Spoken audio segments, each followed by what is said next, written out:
Hello तो मेरे प्यारे दोस्तों, कैसे हो आप सब। मैं विशाल प्रजापत आप सभी का माइंड ट्रैक 07 पर हार्दिक स्वागत करता हूं।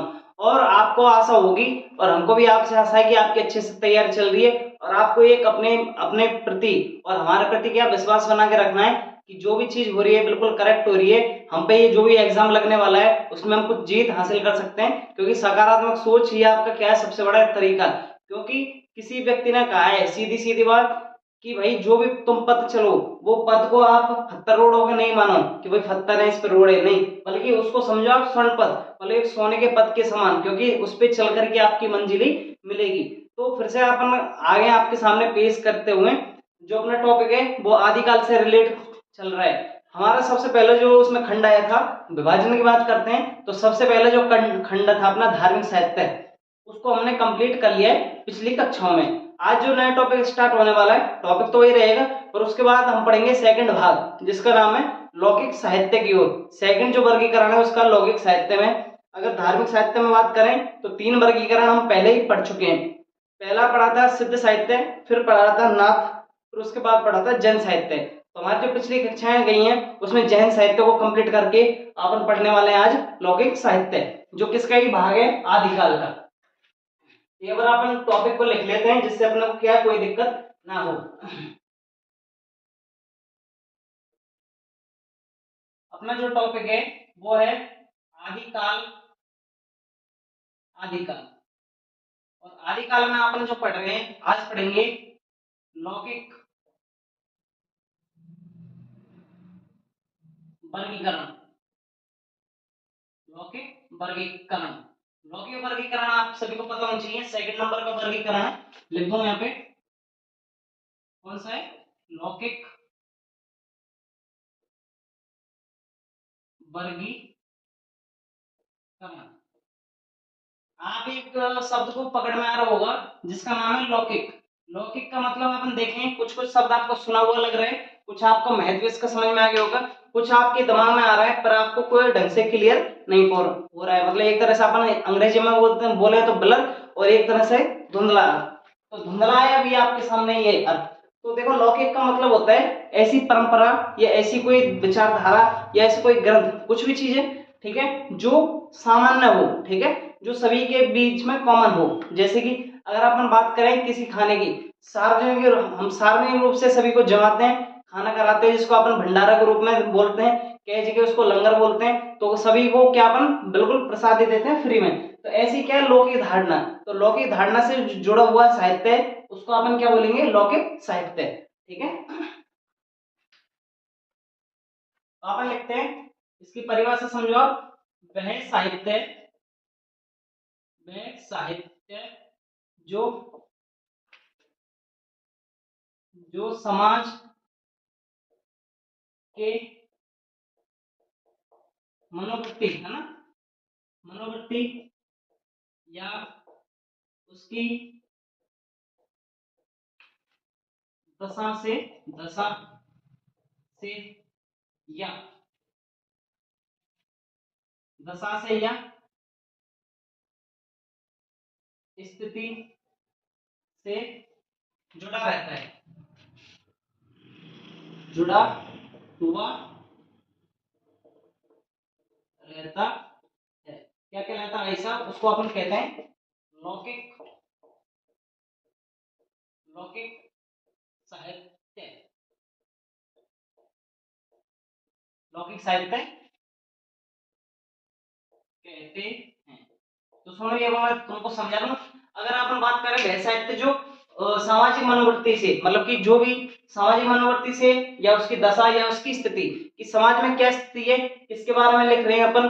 अगर मान ले अगर आज के टाइम अपन लिखें तो किस पे लिखेंगे, अपन शासन के ऊपर लिखते हैं। पुराने समय में अपने राजा महाराजा कुछ कहानी व तथ्यों के रूप में लिखते हैं, जो आपने पहले भी कभी कहीं ना कहीं कहानियां पढ़ी होंगी। कुछ मार्मिक होती हैं, कुछ धार्मिक होती हैं, कुछ ऐसी होती हैं जो चमत्कार रूप से प्रभावित करती हैं, कुछ कैसे बोलते हैं अपन अंग्रेजी में एंटरटेनमेंट के रूप में या मनोरंजन के रूप में प्रसिद्ध करती है, और कई ऐसी आएंगी जिसको पढ़ने के बाद वीरताएं उत्पन्न हो जाती हैं। तो ये सभी कहानियों को सिलसिला है वो क्या सामान्य था उस स्थिति में। जैसे कि अगर आज के टाइम अपन बात करें, अगर कोई व्यक्ति नया फोन खरीदता है तो सीधी सी बात देखते हैं कि फेसबुक व्हाट्सएप मतलब सोशल मीडिया नेटवर्क ऑटोमेटिक उस फोन में इंस्टॉल हो जाता है। यदि नहीं होता है तो सबसे पहले व्यक्ति उसको ही इंस्टॉल करता है। तो एक तरह से देखें वो कनेक्ट करने वाली स्थिति क्या है आज के सामने, वो नॉर्मल है, बिल्कुल सामान्य लौकिक हो गया है। तो उसी समय में जो साहित्य लिखा गया था, लिखने की जो कला थी वो क्या सभी से रिलेट कर रही थी, ठीक है, क्योंकि इंटरटेनमेंट का कोई साधन नहीं था मनोरंजन का,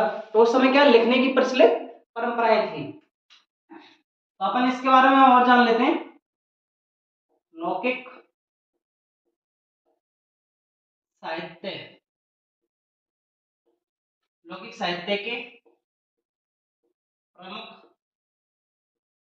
ग्रंथ, क्योंकि उनको उस समय क्या पढ़ने का रुचि थी, क्योंकि पढ़ाई का जो क्षेत्र था वो कैसा था, बिल्कुल निम्न, पर कई व्यक्ति ऐसे जो पढ़ने के साथ ही अपना कुछ कार्य कर सकते हैं, उसके अलावा कुछ नहीं कर पाते। तो कई लेखक हैं, कई कवि हैं, तो यहीं से अपना ग्रंथ स्टार्ट होता है। नंबर फर्स्ट सबसे पहला आता है ढोला मारू रा दोहा। ये सबसे पहली रचना थी, मतलब लौकिक साहित्य में प्रचलित रचना, प्रचलित रचनाएं थी, वो थी सबसे पहले ये ढोला मारू का दोहा। अगर इसके शासनकाल को देख लेते हैं तो यह है 1473 ईस्वी का। अगर इसकी कवि की बात करें तो इसका जो कवि है वो कल्लोल कवि, कल्लोल कल्लोल कवि, समझ गए। अगर इसमें भाषा की बात करें तो इसमें भाषा है आपकी अपभ्रंश, क्यों उस समय क्या है स्टार्टिंग है तो अपभ्रंश भाषा है। अगर इसमें बात करें तो ये जो इसमें रस है, ये इसमें जो रस प्रधान है, इसमें जो रस प्रधान है वो है वियोग का, वियोग अपन इसको बोलते हैं। वैसे तो रस प्रधान तो लास्ट में जो मुख्य रूप से आता है वो होता है, पर इसमें क्या है जो रस की बात करें तो वियोग है, लास्ट में इसका मिलन है, हम मिलन को अपन बोलते हैं श्रृंगार। दोनों रस की प्रधानता है अपने आप में, किसमें, इसमें, ठीक है। अगर इसमें बात करें चौपाई शैली की बात कर लें, अगर शैली पूछें तो दोहा चौपाई, दोहा चौपाई। दोहा चौपाई क्या होती है, देखो मैं बताता हूं। जैसे कि आपने एक, जैसे कि हनुमान चालीसा पढ़ते हैं तो उसमें क्या है हर चीज बिल्कुल नौ, जैसे कि कैसे बताऊं, जैसे कि मंगल भवन मंगल हारी, तो ऐसे ही कम से कम 6 7 8, या मान लो एग्जांपल में अगर आप पढ़ेंगे तो लगभग 7 या 8वीं पद पे बिल्कुल नॉर्मल ऐसे जाएगी, और बीच में उसके बाद आ जाता है दोहा। तो इसको बोल रहे हैं अपन, जो उससे ऊपर वाली आ रही है, जो पद आ रहे हैं नॉर्मल भाषा में जो उसके लयन है, उसको अपन बोलते हैं अर्दली, और नीचे वाले को बोलते हैं क्या, दोहा। तो पहले बोली जाती है चौपाई, उसके बाद आता है दोहा, तो इसके लिए बोलते हैं दोहा चौपाई, समझ गए ना। तो दोहा चौपाई इसकी क्या है शैली। कल्लोल कवि इसका पहला कवि था। अगर इसकी बात करें, इसमें एक व्यक्ति और मिलते हैं जिसका नाम है करेक्शन, सॉरी करेक्शन नहीं है, इसमें एक चीज देखनी है कि 1561 में, 1561 की बात है, तो 1561 में कुशलव नाम से एक व्यक्ति था। तो 1561 में एक व्यक्ति है जिसका नाम है कुशलव, कुशलव। 1561 में कुशलव व्यक्ति ने कुछ पद और कुछ रचनाएं इसके अंतर्गत जोड़ दी गई थी, किसमें, ढोला मारूदा दोहा में। तो कुछ रचनाएं ऐसे लिखो कुशलव के द्वारा इस रचना में, इस रचना में, इस रचना में नए पद जोड़े गए, जोड़े गए, किसमें जोड़े गए हैं, ये ढोला मारूदा दोहा में, और 1561 का समय था, और किस जोड़ने वाले व्यक्ति का नाम है कुशलव की रचना है। तो इसी कारण, इस कारण यह रचना, यह है रचना किस किस की हो गई है, एक तो हो गई अपने कल्लोल कवि की है रचना, कल्लोल कवि व कुशलव की कुशल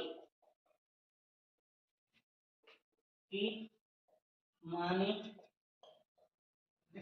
जाती है। ठीक है, इसी के साथ में एक और सन आता है जिसका नाम है 1934 में। 1934 में कार्य प्रचारित सभा के द्वारा इसका संपादन किया। 1964 में इसमें काशी नागरिक प्रचारित सभा के द्वारा इसका क्या किया है, संपादन। और इसको जो करने वाले व्यक्ति थे उसमें 3 व्यक्ति आते हैं। पहला व्यक्ति का नाम है राम सिंह, ठीक है, राम सिंह। दूसरा है नरोत्तम शर्मा और तीसरा है सूर्य, ठीक है ना। तो अपन लिखते हैं, तीनों का नाम लिखेंगे पहले। 1934 में ईस्वी में काशी नागरिक प्रचारणी काशी नागरिक प्रचारणी सभा के द्वारा संपादन किया।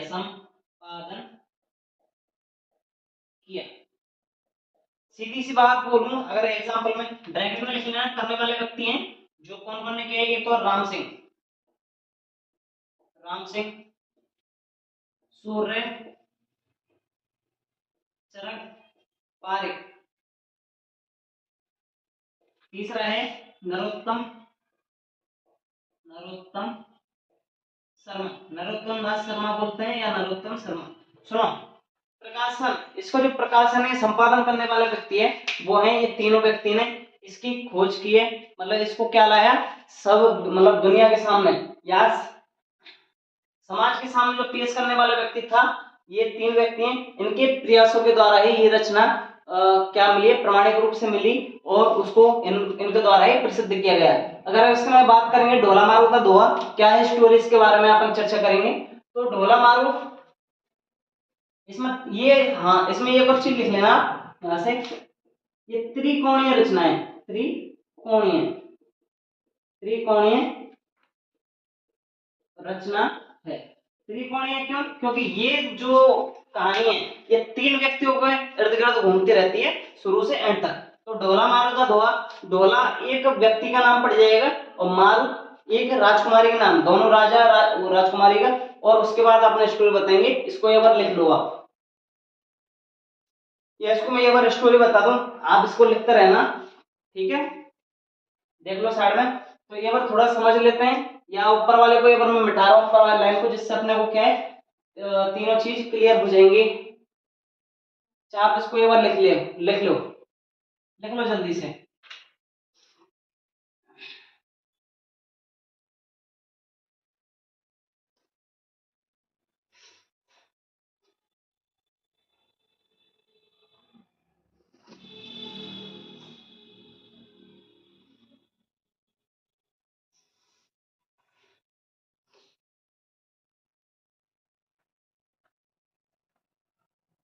आपको ये कहना है, इसमें इंपॉर्टेंट करके एक लाइन लिखनी पड़ेगी, मैं इसको यहीं लिख रहा हूँ, आप डैश करके लिख लेना, क्योंकि इसमें अपन टॉपिक जोड़ रहे हैं, ये नीचे की इसमें ही हो जाएगा। तो हजारी प्रसाद द्विवेदी, हजारी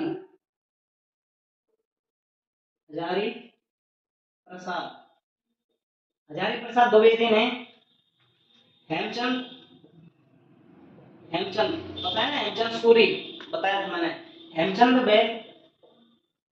बिहारी हेमचंद बिहारी के बीच की कड़ी कहाँ है, हेमचंद व बिहारी के बीच की कड़ी कहाँ, इंपॉर्टेंट करना। यह रचना है हेमचंद और बिहारी के बीच की कड़ी कहने वाला व्यक्ति कौन है, हजारी प्रसाद द्विवेदी। क्योंकि अगर हेमचंद की बात करें तो ये है अपभ्रंश का कवि, और जो बिहारी हैं वो है श्रृंगारिक कवि, श्रृंगार के रूप में। तो इसमें अपने किसमें श्रृंगार का मिलता है और अपभ्रंश भाषा का मेल, तीनों दोनों ही चीज में मिलती हैं। बता लो।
चलो लिखते हैं अपन आगे की ओर, लिखेंगे अब।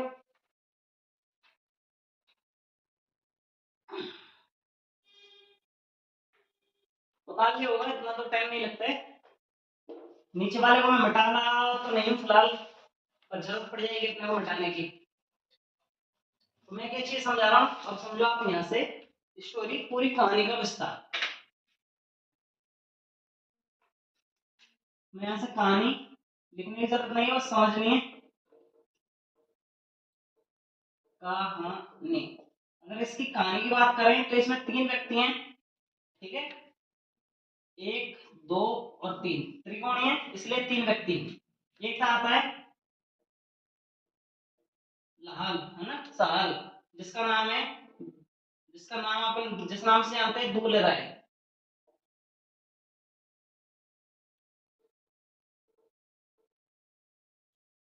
दूल्हे राय।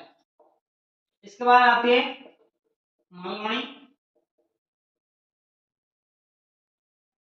देखो अगर अपन किसमें जाने, अगर अपन नीचे वाले क्षेत्रों में जाते हैं, कोटा वगैरह मारवाड़ वाले क्षेत्रों में, तो ये जो नए का प्रयोग अपने नॉर्मल भाषा में इसको अड़े बोलते हैं ना, कई जगह अड़े का प्रयोग ज्यादा है, सर्वाधिक, तो इसलिए मालवणी, ठीक है। इसके बाद एक आती है मारवरी बड़ी, मारवड़ी, मारवाड़ी का नाम है मारू। तो अगर ढोला की बात करें, दूल्हे राय को बोला गया है इसमें ढोला।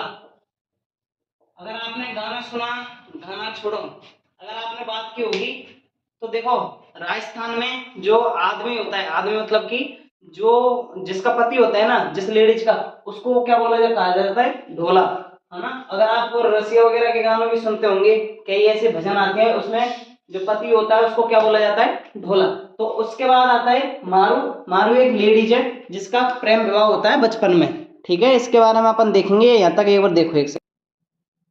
हाँ, तो मैं इन तीनों की स्टोरी बता रहा हूँ, इसको मैं नीचे वाले सेगमेंट मिटा रहा हूँ एक बार, है ना, जिससे अपन अच्छे से समझेंगे इसको, पूरे पैटर्न को ये और में समझ में आनी चाहिए कहानी। कहानी वैसे अपने काम की नहीं है, जो प्राथमिकता है अपने को ये है असली, क्योंकि क्वेश्चन बनेंगे तो यहाँ से, ना कि कहानी में से।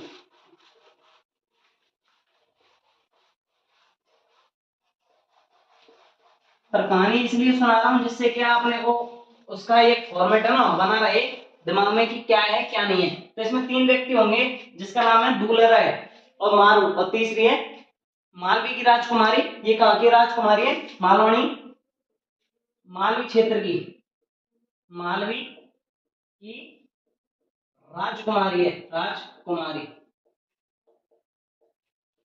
लिखनी नहीं है, अब समझो ये कहानी। सबसे पहले मुगल देश आता है एक, मुगल, जिसको ये कहाँ का है, बीकानेर का, बीकानेर का एक क्षेत्र है जब मुगल देश का है। यहाँ का एक राजा होता है, कौन, राजा। और दूसरी होती है एमपी, एमपी का एक राजा जिसका नाम है नरवर सिंह, नरवर सिंह। इसका होता है बेटा, बेटे का नाम है दूल्हे राय, दूल्हे राय, और जिसको हम किस नाम से जाएंगे, ढोला। जो मुगल का राजा होता है, इसकी एक बेटी होती है जिसको बोलेंगे अपन पुत्री, पुत्री का नाम है मालवणी, मालवणी, मालवणी नहीं, मारवणी, ठीक है, जिसको अपन किस नाम जाएंगे, मारू। अब सुनो कहानी। पोगल के, हाँ पोगल, है ना, पोगल देश के राजा होते हैं, जिसमें क्या होता है, उनके क्षेत्र में पड़ जाता है अकाल, और अकाल पड़ने के कारण नरवर, नरवर राजा जो कहाँ का है, एमपी का राजा, एमपी के राजा चला जाता है किसके पास, उल्टा लिख दिया अपन ने, इसका जो राजा है, इसकी तो है बेटी, जिसमें अकाल पड़ेगा ना वो तो है इसकी बेटी। गलत लिख दिया है, रुको एक सेकंड, ये गलत लिख दिया है, बहुत सही पीछे वाला हिस्सा, पुत्री, एक सेकंड, ठीक है, सारी चीज सही गलती से है ना। तो देखो पोंगल देश का राजा के वहां पर पड़ता है अकाल, तो ये चले जाते हैं एमपी के राजा के पास जिसका नाम है नरवर सिंह, दोनों चले जाते हैं, और राज मतलब अकाल पड़ने पर राजा अपनी बेटी या परिवार के साथ चला जाता है नरवर सिंह। वहां उसके खाने पीने का और पूरा ध्यान कौन रखता है, नरवर सिंह।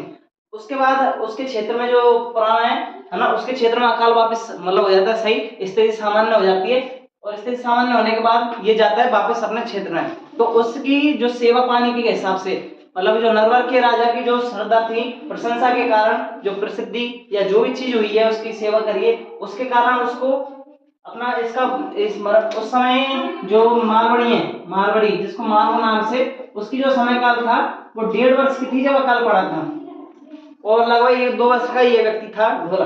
तो इन दोनों के क्या कर देता है, महारानी का जो बेटा है, वो पुत्री है, वो अपनी बेटी का संबंध कर जाता है पहले किससे, नरवर सिंह के बेटे से, जिसका नाम है दूलेराय।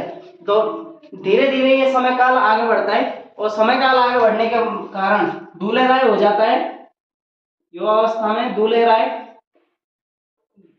युवावस्था हो जाता है, मतलब युवक बन जाता है, एक युवावस्था में जवान हो जाता है, और इसकी एक लव मैरिज हो जाती है, जिससे ये प्यार करने लग जाता है, लव मैरिज। तो ये जो लव मैरिज करता है, मालवणी को पसंद आता है, मालवरी सॉरी मालवी की राजकुमारी, मालवी की राजकुमारी, मालवी की राजकुमारी जिसका नाम क्या था अभी बताया मैंने, मालवणी। मालवणी से ये क्या करने लग जाता है, प्रेम, और प्रेम होने के साथ इन दोनों की क्या हो जाती है, शादी।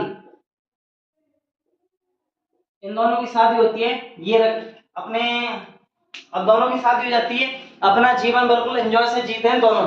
कौन, ढोला, जिसका नाम है क्या नाम लिखा है, हाँ सहज, है ना, साल, साल इसके नाम से ये याद था, इसका असली नाम है सल है, जिसको अपन दूलेराय बोलते हैं, उसका नाम है सल है।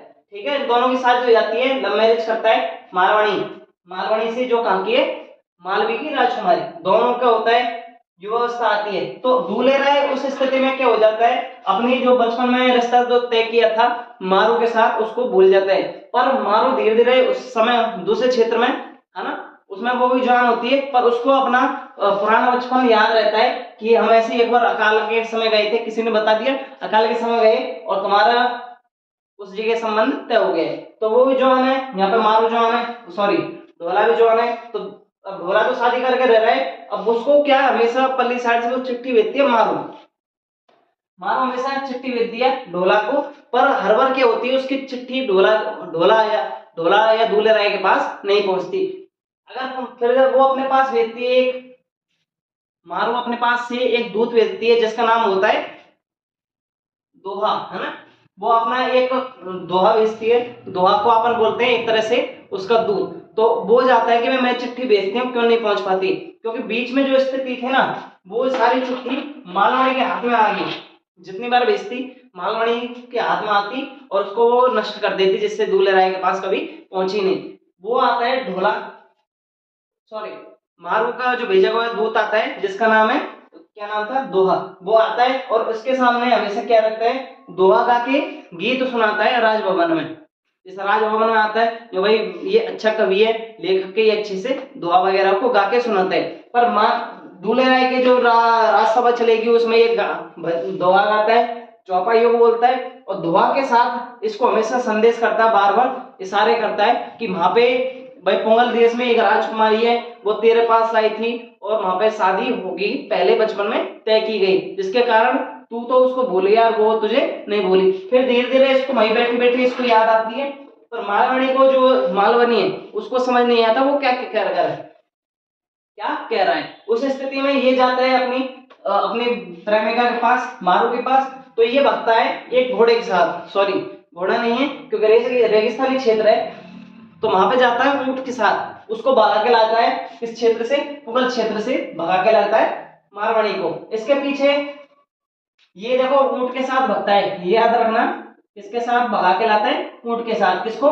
मारू को, मारू को भगा के लाता है, भगा लाता,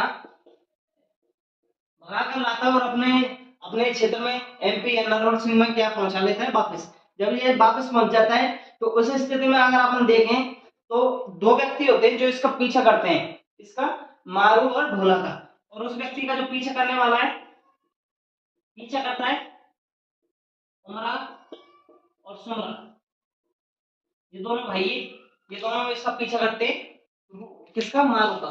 पर अंत में जो ढोला है उसको भगा के ले आता है और ये दोनों हार जाते हैं और पीछे जीत जाता है। इस स्थिति में जैसे ही वह वापस आएगा, यहाँ इन दोनों के फिर से प्रेम स्टार्ट हो जाएगा। ठीक है, इन दोनों का प्रेम, इससे भी प्रेम, ये भी श्रृंगार है, पल्ली साइड से प्रेम हुआ वो भी श्रृंगार है। पर मारू उस अवस्था में धीरे धीरे बड़ी हुई, तो उस क्षेत्र से बार बार जब भी चिट्ठी भेजती तो उसमें क्या था, वियोग, हमेशा याद करने, भाई तू मैं बड़ी हो गई हूं ले जा। तो ये स्थिति इस कहानी की है पूरी।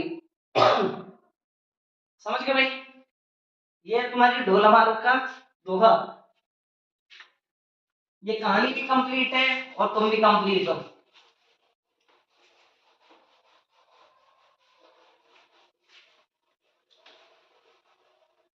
हाय, तो कहानी कैसी लगी? उम्मीद करता हूँ ये सारी कहानी आपको मजा आया होगा, पूरी कहानी सुनने में बिल्कुल इंटरेस्ट है, अलग से आनंद आया होगा। तो इसलिए आप एक काम करो, हमारी वीडियो को लाइक जरूर करो और अपने दोस्तों तक शेयर कर दो, ठीक है ना। तो अगली जो कहानी कहानी नहीं है, इसका जो सेकंड ग्रंथ है जिसका नाम है अपना क्या, जो सेकंड ग्रंथ हमारा है वो दो प्रचलित हुए। सेकंड नंबर पे जो ग्रंथ है वो है जयचंद्र जयचंद्र प्रकाश, और दूसरा ग्रंथ का नाम है जयमंग जस चंद्रिका चंद्रिका, इस नाम से रचनाएं। अगर इसकी रचना काल देखें, ये दोनों अलग अलग रचनाएं, पर इन दोनों को एक पढ़ा गया है हमेशा। अगर इसकी जो कवि देखें वो है भटकर, ठीक है। किसकी बात कर रहे हैं अपन, भट्ट केदार की। तो इसके जो लेखक है वो कौन से हैं, भट्ट केदार। इसका जो समय काल था वो 1168 ईस्वी का। और इसमें जो कवि हैं, इसका कवि कौन सा है, हाँ इसका जो समय काल है, समकाल को आप लिख लो 1100, ये है इसका उल्टा। अगर अपन बात करेंगे किसकी, अगर इस समय को देखो 1168 है, ठीक है, 1168 जैसे ये 1168 है, अगर हम 68 को चेंज कर दें, 68 को चेंज कर दें और 860 बना दें तो ये 86 हो जाएगा अपना, ठीक है ना। इसी के साथ ये क्या हो जाएगा 86, और इसका जो समय काल है दोनों का अगर अपन पीछे से चेंज कर ले तो सेम हो जाएगा। इसका जो कवि है वो है केदार। ये दोनों रचनाएं अलग हैं, पर इसके बारे में अपन शुरू करते हैं यहां से। पहली बात करें इन दोनों का संग्रह, देखो इन दोनों रचनाओं का वर्णन, इन दोनों रचनाओं का वर्णन एक साथ मिला है, ठीक है, एक साथ दयाल दास के दयालदास दयालदास के द्वारा लिखी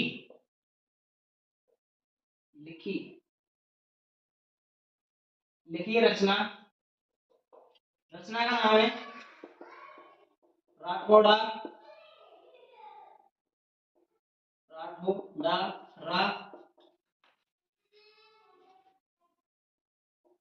रास, ये नाम से इसकी रचना थी, किसकी, इस व्यक्ति की, सॉरी ख्याल है ना, रास आ गया, रास पीछे आएगा, ख्याल, राठौड़ा का ख्याल, इस नाम के एक रचना लिखी है जिसका जो लेखक है वो है दयाल दास ने, ठीक है। और इन दोनों का जो संग्रह किया है जयचंद्र प्रकाश का और जयमेघ जस चंद्रिका का, दोनों का प्रकाशन सॉरी एक साथ जो वर्णन किया है वो किसने, इस व्यक्ति ने किया।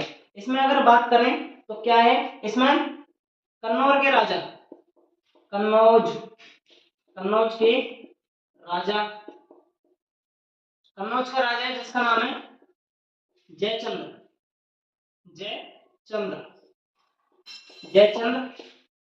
के उत्कृष्ट रूप से वर्णन किया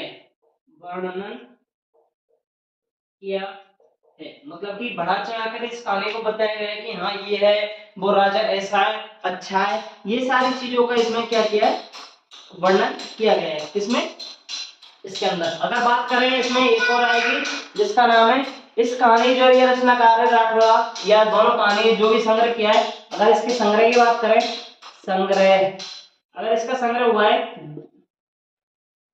संग्रह जो किया गया है वो है बीकानेर, बीकानेर के, बीकानेर के संग्रहालय में, संग्रहालय में सुरक्षित है, सुरक्षित, इसका जो संग्रह है वो कंप्लीट सुरक्षित रखा गया है। कभी जाना है तो आप बीकानेर के संग्रहालय में जाना, वहां ये रचनाओं क्या है, दोनों सुरक्षित हैं। तो आप इसको उतार लिए। तीसरी रचना का नाम है बसंत विलास, ठीक है। इसका कोई लेखक तो नहीं है विशेष रूप से, पर इसका जो बसंत विलास का लेखक माना गया है वो 1334 ईस्वी से लेकर के 1368 ईस्वी तक का समय, ठीक है, ठीक है। और इसके बीच में कुछ विद्वान मानते हैं, अगली जो रचना है उसके बारे में बता रहा हूँ, 1351 में कुछ समय का काल को मानते हैं। तो यहाँ तक एक बार आप उतार लीजिए, फिर अपन आगे की ओर इसमें चर्चा करेंगे भाई।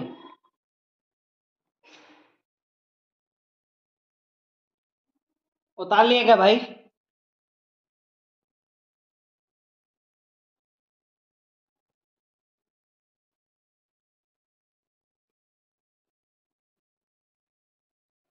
ठीक है क्या, अब ठीक है भाई, है ना, ठीक है। उतार लोगे वो जल्दी से, बसंत विलास की तरफ चलेंगे। बसंत विलास में ज्यादा नहीं है, फिर भी थोड़ा बहुत काम की चीज अपने पास है उसमें।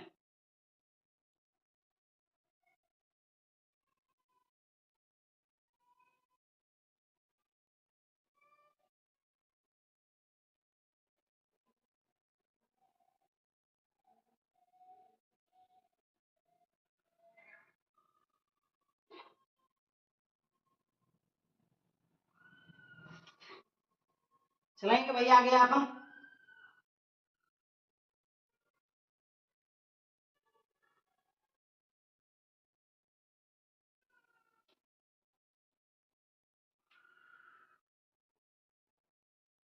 शुरू करते हैं अपन अगली रचना, जिस जो हो जाएगी अपने 3 नंबर पे, थ्री, थ्री नंबर 3, अंग्रेजी में 3। हाँ तो भाई सुनो, तीसरी रचना लौकिक साहित्य में जो प्रचलित थी, जिसके अंदर तो हम पढ़ते हैं, उसका नाम है बसंत विलास। पहली बात सुनो, इसके लेखक कंफर्म नहीं है कोई भी कि कौन सा इसका लेखक है, प्रमाणिकता किसी को नहीं मिली, ठीक है। और जो प्रमाणिक चीज नहीं है उसको कोई नहीं लिखा था, क्योंकि प्रमाणिकता ही जरूरी होती है। इसका समय काल माना है 3334 से लेकर के 1368 ईस्वी तक। 33 बोल दिया गलती से, 1334 से लेकर के 1368 ईस्वी तक। और कुछ विद्वान, कुछ विद्वान, जो कुछ विद्वान है भाई,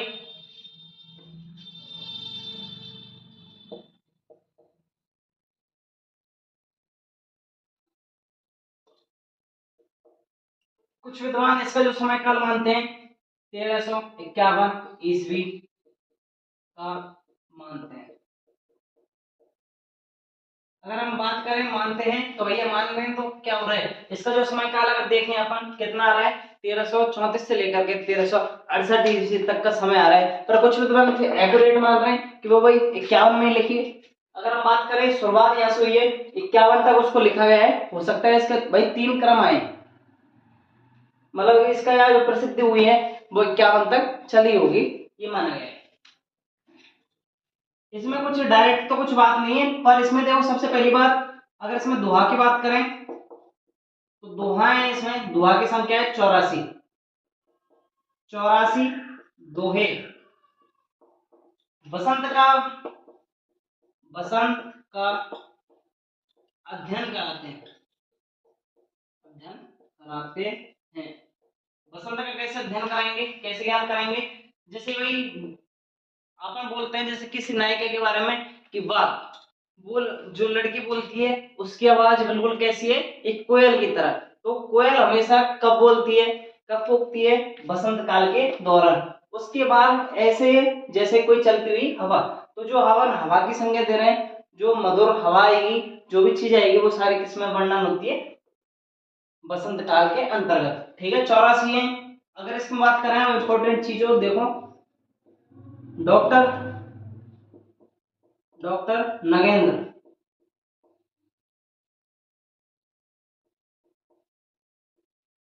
डॉक्टर नगेंद्र ने इसके बारे, इस रचना के बारे में कहा है, बसंत विलास के बारे में, कि कहा है, क्या कहा है, कि यहीं से, यहीं से, यहीं से जो श्रृंगार है ना, सॉरी, यहीं से पिंगल, पिंगल भाषा ब्रज में, ब्रज की सरलता होती हुई, होती हुई प्रतीत होती है। कि जो पिंगल भाषा है, पिंगल भाषा की जो सरलता मानी गई है वो ब्रज भाषा मानी गई है। लास्ट में कहा है ब्रज में जाकर के एक सरल रूप में व्याख्यान करेगी, तो ब्रज की सरलता के रूप में प्रतीत होती मानी है या दिखाई गई है। दूसरे व्यक्ति मिलेंगे हमारे को, माता प्रसाद गुप्त। अभी मैंने हजारी प्रसाद द्विवेदी के बारे में कहा है कि हेमचंद, हेमचंद सूरी जिसके बारे में बताया था, हेमचंद और दूसरा कौन था, बिहारी, दोनों के बीच की कड़ी कौन है, किसको बताया, और ढोला मारूदा दुहा, उसको बताया था।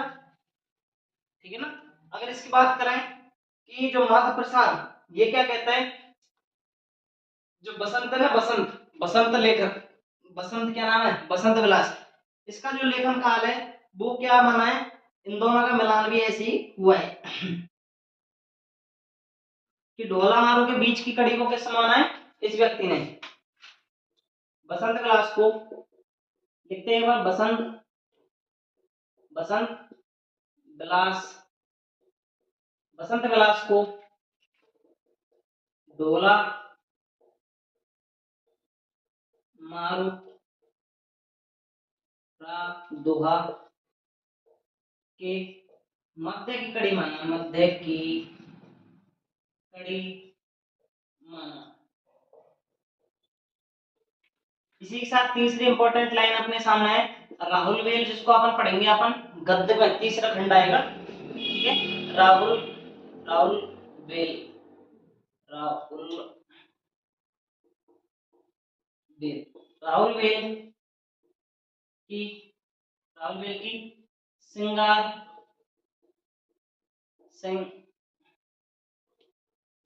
श्रृंगार चरम, चरम रूप यहीं से, यहीं से मिलता है। तो इसका कहने मतलब जो राहुल वेल है वो श्रृंगार क्या अपने आप में एक विशेष विशेष साहित्य है, ये विशेष रचना है, तो जिसका अगर अपन बात करें कि उसकी जो चरम सीमा है बिल्कुल अच्छे तरीके से प्रदर्शन होता है, जो भी अच्छे तरीके से उच्च स्तर पर की गई है, वो किससे, बसंत विलास से रिलेट होकर के की गई है। तो यहाँ तक कि ये बसंत विलास आपका कंप्लीट है। चौथी रचना का नाम है संदेश वाहक, उसको पढ़ेंगे अपन। उसके बाद अपन आगे, उसके बाद पढ़ने वाले हैं 5वें नंबर में पढ़ेंगे अपन, मैं आपको पहले ही बता दूं, 5वें नंबर पर पढ़ेंगे अपन किसको,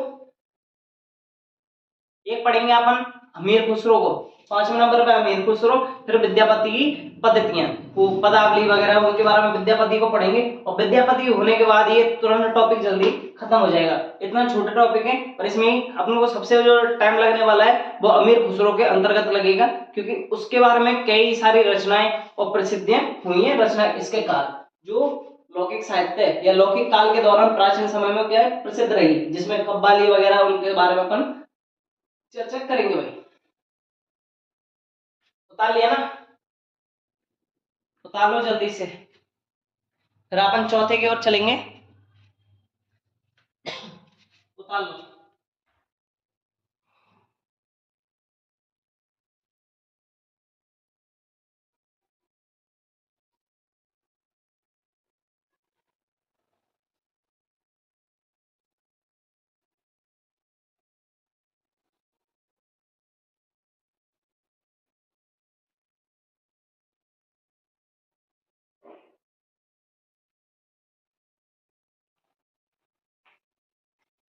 ठीक है भाई दोस्तों, आगे एक तरफ अपन चलते हैं जिससे अपना टाइम वेस्ट ना हो भाई। अभी कहाँ चल रहे हैं अपन?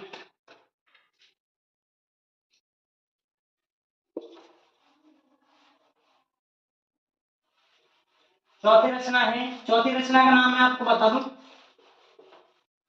बता दिया क्या नाम है? फोर्थ, फोर्थ नंबर पे है जो अपनी रचना संदेश वाहक, संदेश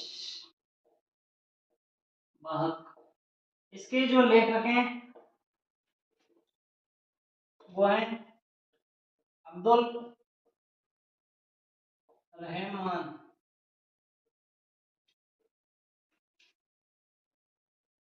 अब्दुल रहमान, ठीक है ना, अब्दुल रहमान। इसके बारे में अपन चर्चा करेंगे। अगर इसमें बात करें, पहले तो देखो अब्दुल रहमान को देखते हैं। अब्दुल रहमान,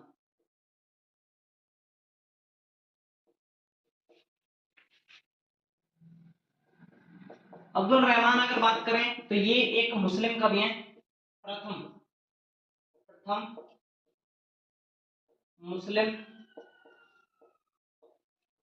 ज्ञानी कवि, प्रथम मुस्लिम ज्ञानी कवि हैं, जो सबसे पहले जो ज्ञानी कवि, जो मुस्लिम क्षेत्र में जो ज्ञान प्राप्त किया है साहित्य के क्षेत्र में, मतलब मुस्लिम जाति के अंदर सबसे पहले जो ज्ञान प्राप्त किया है अच्छे तरीके से, वो अब्दुल रहमान। अगर अब्दुल रहमान को माने तो हजारी प्रसाद द्विवेदी मिलते हैं अपने को, हजारी प्रसाद द्विवेदी, द्विवेदी, हजारी प्रसाद जो द्विवेदी है वो इसको अपना पहला कवि मानता है, हिंदी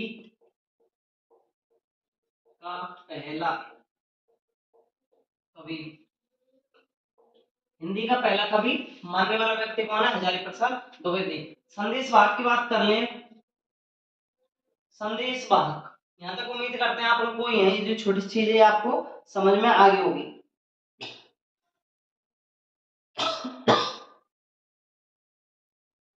संदेश वाहक से सबसे पहले आप ये समझो कि संदेश वाहक के तीन हिस्से हैं, तीन टुकड़े हैं, ठीक है ना? कितने टुकड़े हैं? तीन, और तीनों को अपन क्रम से पढ़ेंगे। पर संदेश वाहक के कुछ उपनाम है, संदेश वाहक के उपनाम जो आपको इंपॉर्टेंट है और काम में पड़ जाएगा इनसे। अगर बात करें तो देखो, आदिकाल, आदि आदिकाल का मेघदूत, मेघदूत। अगर बात करें संदेश वाहक आदिकाल का मेघदूत है, प्रथम धर्मेश्वर, धर्मेश्वर, प्रथम धर्मेश्वर काव्य कि मतलब सबसे पहले जो धार्मिक काव्य रचना की गई है वो कौन सा है? ये। अगर प्रथम बात करें इसमें, प्रथम ब्रह, प्रथम ब्रह काव्य कौन सा है? यही है जिसका नाम है अपना संदेश वाहक। और इसमें अगर बात करें कि प्रथम लौकिक काव्य, कि प्रथम लौकिक काव्य का नाम किसने दिया है? प्रथम लौकिक लौकिक काव्य जो रचना है वो किस नाम से? संदेश वाहक का दूसरा नाम है प्रथम लौकिक काव्य, प्रथम लौकिक काव्य, प्रथम ब्रह काव्य, प्रथम अपन बात कर रहे हैं धर्मेश्वर काव्य या आदिकाल का मेघदूत, किस रचना को कहा जाता है? संदेश वाहक रचना को कहा जाता है। इसके आपको याद करना है एक क्रम, अपनी इंक खत्म हो गई, इसमें इंक डालनी पड़ेगी। इसके बाद प्रक्रम या इसका अपन क्या बोलते हैं? अध्ययन, अध्याय, अध्याय। इसमें जो अध्याय है वो भाई साहब तीन अध्याय इसके अंतर्गत, और तीनों को मैं अपन साइड में लिख दूं, 1 2 और 3। प्रथम अध्याय, अगर पहला अध्याय में अपन देखें तो पहले में आएगा प्रेम, प्रेम में स्नेह का अध्याय, प्रेम में स्नेह का अध्याय। दूसरी बात करें अपन प्रेम के बाद आपको याद रखना है ब्रह का अध्याय, ब्रह।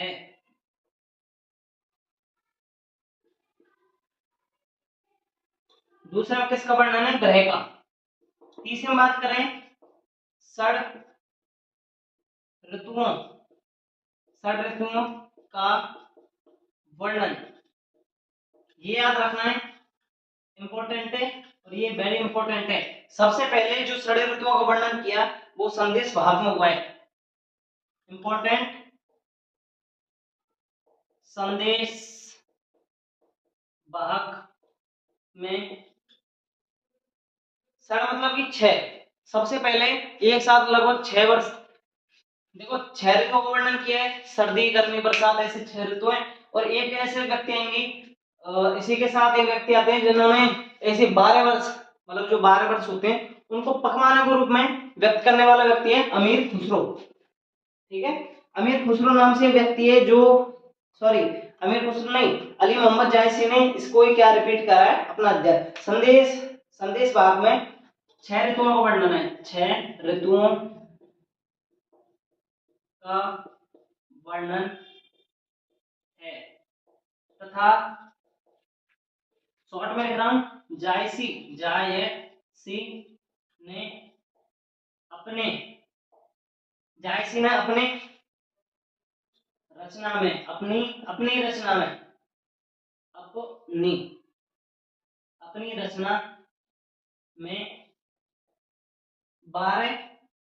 12 पकवानों या 12 प्रकार के पकवानों का वर्णन किया, 12 प्रकार के पकवानों का वर्णन किया।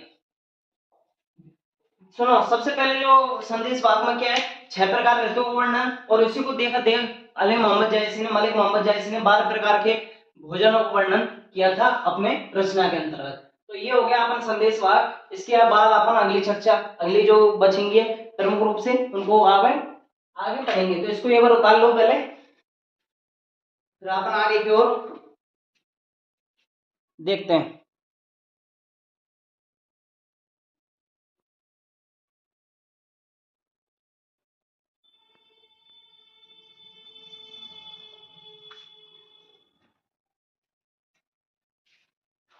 ठीक है भाई, उतार लो।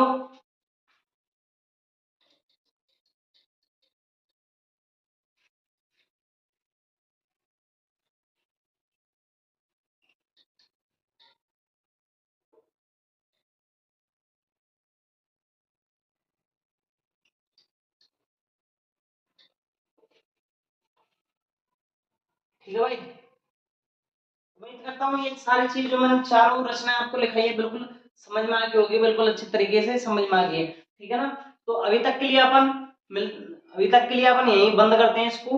अपन अगली कक्षा में पूरे कंप्लीट करेंगे और करने की कोशिश करेंगे। तो मिलता है अपन अगली क्लास में। अभी तक के लिए जय हिंद जय भारत दोस्तों।